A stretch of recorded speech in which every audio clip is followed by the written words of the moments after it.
So ngayon naman, ang susunod natin gagawin para sa ating dessert na buko pandan. So ang unang-una yung buko, at yung all-purpose cream, evap, condensed, at gulaman.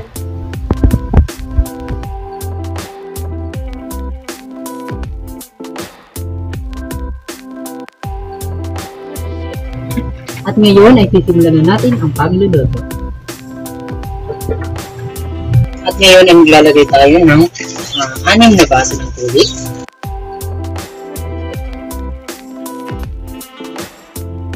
At susunod ay ilalagay natin ang gulaman. At halu-haluin ito para ito magluto.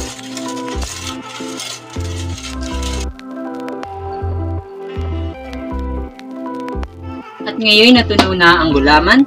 Ngayon ito turn on na natin yung gas stove. At pakukuluan ito.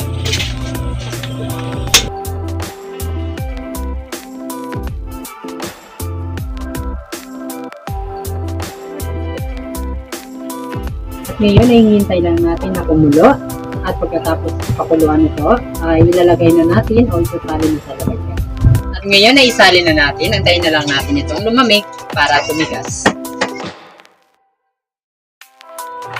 At ngayon at paghalu-haluin na natin ang mga ingredients para sa ating gagawing buko pandan. First is ang ating gulaman. Ilalagay natin siya sa buko. Next is ang ating all-purpose cream.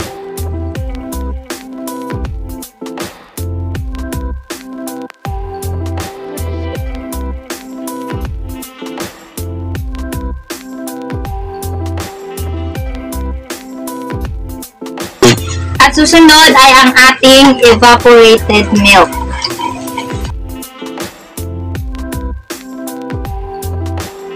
At ang ating pampatamis, ang condensed milk.